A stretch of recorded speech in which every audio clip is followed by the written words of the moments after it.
Hi friends, हमारे YouTube channel commerce career centre में सभी विद्यार्थियों का स्वागत है।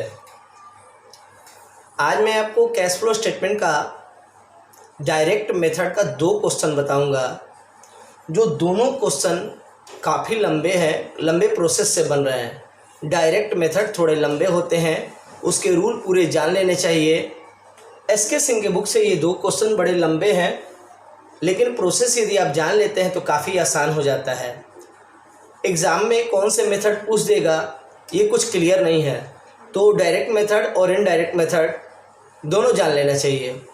मैंने आपको पहले डायरेक्ट मेथड बताया था। मेरा फर्स्ट वीडियो जब कैश फ्लो स्टेटमेंट के मैंने अपलोड किए थे, उसमें मैंने आपको डायरेक्ट मेथड बताया था।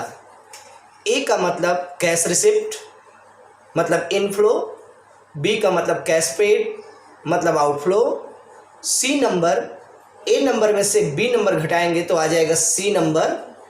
उसके बाद डी नंबर में हम लोग इनकम टैक्स को लेस करते हैं। इनकम टैक्स लेस करने के बाद जो आता है उसे हम कहते हैं ई नंबर, और ई नंबर के बाद उसमें एक्स्ट्रा ऑर्डिनरी आइटम जोड़ते हैं तो आंसर आ जाता है नेट प्रॉफिट, मतलब कैश फ्लो स्टेटमेंट का नेट आ जाता है।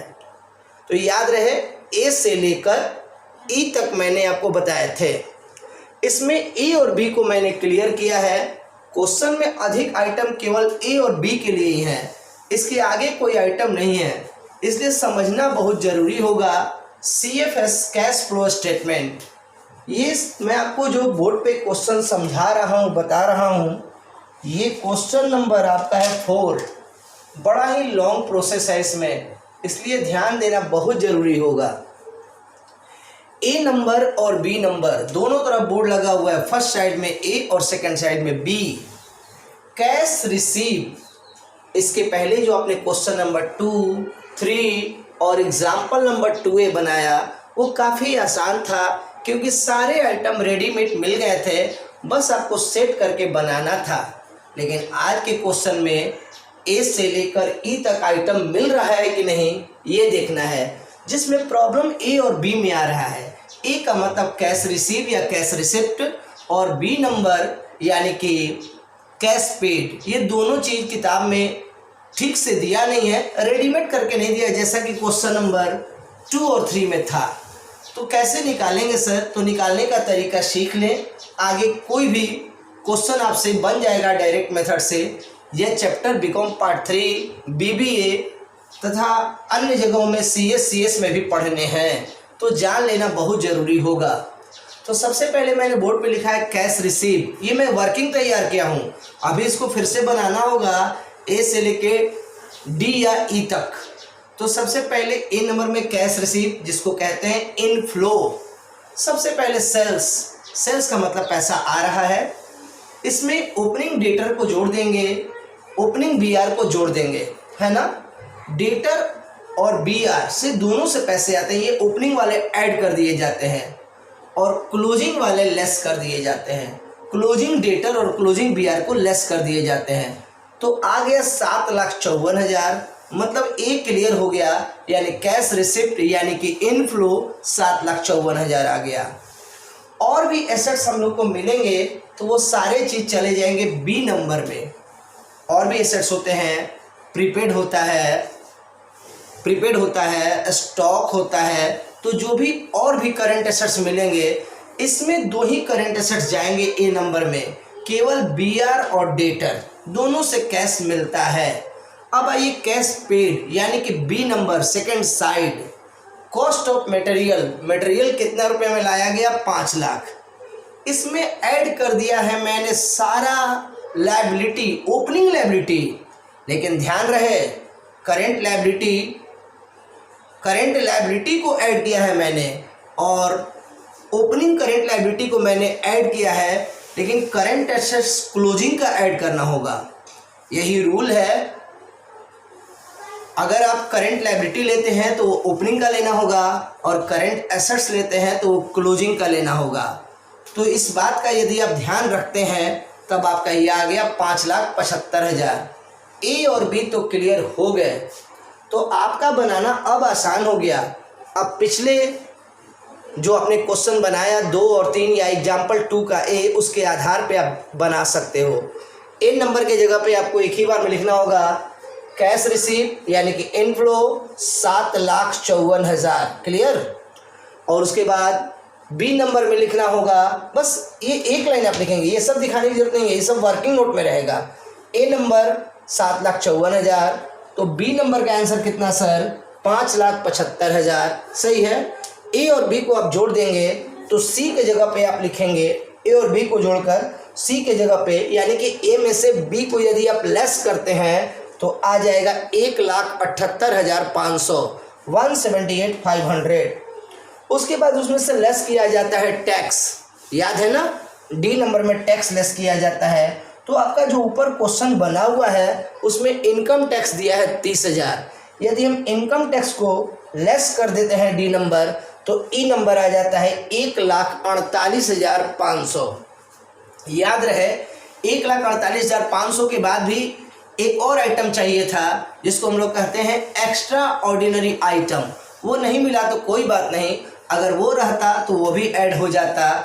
तो समझिए वही, सबसे पहले ए, उसमें से बी को घटाएंगे तो आंसर आएगा सी, और सी में से लेस करेंगे डी यानी कि इनकम टैक्स, और इनकम टैक्स के बाद आपका आंसर आ जाएगा 1,48,500। बड़े आराम से क्वेश्चन अब डील हो जाएगा। ये सारा चीज़ जो बोर्ड पे बताया गया है वर्किंग नोट, आप छोटा सा कैश फ्लो स्टेटमेंट बनाएंगे और उसमें ए से लेके ई तक नंबरिंग लिखेंगे। अब आइए अगला क्वेश्चन की मैं बात कर रहा हूँ जो आप स्टूडेंट से बन जाना चाहिए। हालांकि ये क्वेश्चन भी वैसा ही है लेकिन इसमें कुछ आइटम्स एक्स्ट्रा हैं, तो आपको इन दोनों का अच्छा वर्किंग तैयार करना होगा, अन्यथा क्वेश्चन आपसे नहीं बन पाएगा। तो सबसे पहले ए नंबर की बात करें सर, तो ए नंबर में क्या लिया जाता है, सेल्स। तो आपके क्वेश्चन के बॉक्स में दिया हुआ है रेवेन्यू फ्रॉम ऑपरेशन मतलब सेल्स 5 लाख, तो सबसे पहले यहाँ पे लेना होगा 5 लाख। अब डेटर और बियर आपको क्वेश्चन में दिख रहा है, तो ओपनिंग वाले को ऐड और क्लोजिंग वाले को लेस। बढ़िया, इतना काम कर देने पर, ओपनिंग वाले को ऐड क्लोजिंग को लेस करने पर ये प्रोसेस ज़्यादा जाता ही नहीं है, तो यहीं पर आपका आ जाएगा कैश रिसिप्ट। अब बात करते हैं हम लोग कैश पेड की।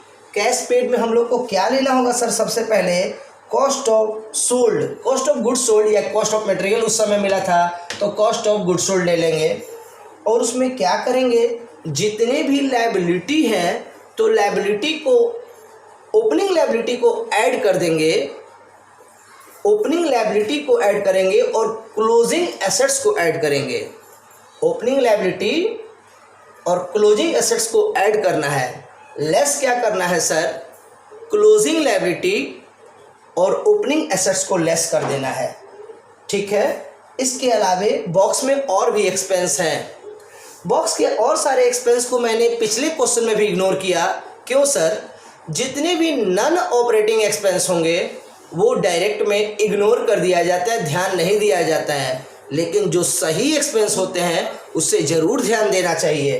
तो चलिए अब हम देखते हैं इसमें और क्या क्या सही एक्सपेंस बॉक्स में है। सैलरी, सैलरी आपको जोड़ना होगा, सैलरी आपको ऐड के बोर्ड में जाएगा।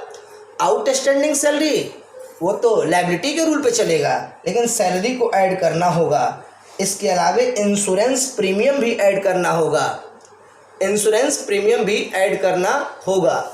तो इस तरीके से ए और बी तो तैयार हो जाएगा। इसके बाद यदि आप ए में से बी को लेस करते हैं तो सी नंबर आ जाएगा, और सी नंबर के बाद आपको लेस करना चाहिए टैक्स। तो इसमें टैक्स तो कहीं दिख नहीं रहा है, तो इस तरीके से सी पर ही आपका आंसर आ जाएगा। डी की तो ज़रूरत ही नहीं है क्योंकि क्वेश्चन में इनकम टैक्स नहीं है 5 नंबर में। तो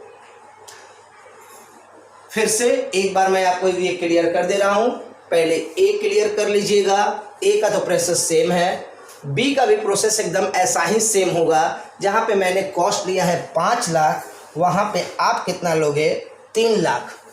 याद रखिएगा, ओपनिंग लायबिलिटी को ऐड करना है, क्लोजिंग लायबिलिटी को लेस, और इसमें क्लोजिंग करंट एसेट्स को ऐड और ओपनिंग करंट एसेट्स को लेस करना है। इसके अलावा 2 आइटम और बढ़ाना है, ऐड में चला जाएगा सैलरी और इंश्योरेंस प्रीमियम। इसके बाद ए और बी तैयार हो जाएगा। ए में से बी को लेस करने पर क्या मिल जाएगा, सी, और सी ही आंसर हो जाएगा क्योंकि क्वेश्चन में इनकम टैक्स नहीं है। तो उम्मीद करते हैं कि आप मेरे इस वीडियो से क्वेश्चन नंबर 4 और 5 अच्छी तरह डील कर सकते हो। My dear student and friends, यदि आपको हमारी वीडियो पसंद आई हो और यदि आप चाहते हैं कॉमर्स की एकदम अपडेट न्यूज़ मिलते रहे तो हमारे चैनल को ज़रूर सब्सक्राइब करो।